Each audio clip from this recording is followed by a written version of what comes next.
Let's try to sketch the square root of x. Nice to draw the xy axis. This is the y-axis. This is the x-axis. And it's good to memorize this graph. It curves like this, and it continues on forever. The first point we're going to memorize is 0, 0.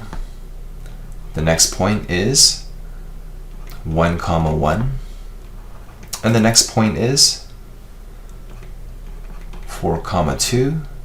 And this diagram is not to scale, but 9, 3.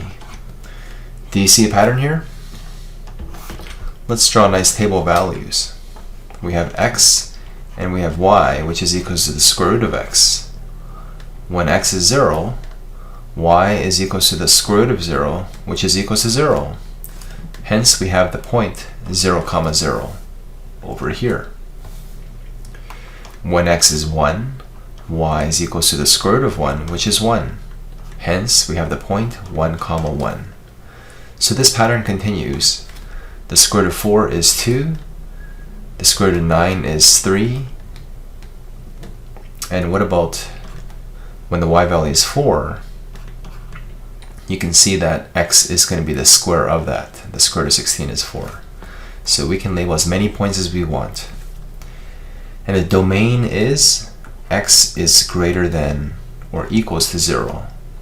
Starting from this point here, the origin, we go to the right. And the range is y is greater than or equals to 0, including this endpoint here. The graph keeps on growing and growing. So now we're going to play with Desmos to investigate these parameters. So just to let you know, the a value is the vertical stretch.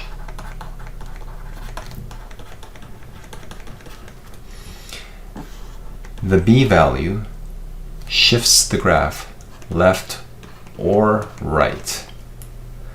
And the c value shifts the graph up or down. Let's take a look on Desmos. So we punch in the graph onto desmos.com, y equals square root of x, and here's the shape.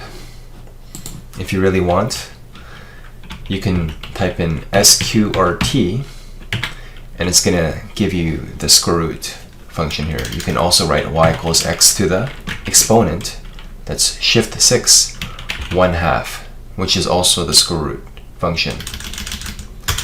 You can even type in 0, 0, and you can click on the button label. You can label these points. You can even comma, add another point here, and we can even add in one more. Let's try 4, 2. So you can see that these points indeed are on the graph. Now let's play with the parameters. What if I say square root of x all plus 1? It goes up by 1. Plus 2, it goes up by 2. Plus 3, the entire y values all get shifted up by 3. Similarly, if I say minus 1, the graph used to look like this, but now it's down 1 unit. And minus 2 means down 2 units. And minus 3 means down 3 units. So you can see that this number that's outside of the square root sign shifts the graph up or down. So let's not worry about the number outside of this radical symbol. Let's focus on the inside. X minus 1. Y equals the square root of x minus 1 all inside the actual radical symbol. Surprisingly, it shifts the graph to the right 1 unit. So be careful, this is counterintuitive. X minus 2 goes 2 to the right. X minus 3, 3 to the right, etc. So memorize that minus 3 actually means to the right, whereas plus a number means shifted 1 unit to the left. Plus 2 means 2 left. Plus 3 means 3 left. Plus 3.5 means 3.5 to the left. So we're just getting used to some basic transformations of this original function, y equals square root of x. And by the way, y equals the square root of x is the same thing as f of x. F of x is your function, And as you change the x values, we get a different y value. Okay, so now it's your turn. Question number 1a. Sketch y, or f of x, is equal to the square root of x. B. Evaluate f of 9. Be careful, this does not mean f times 9. This is the function when x equals 9. Evaluate the y value.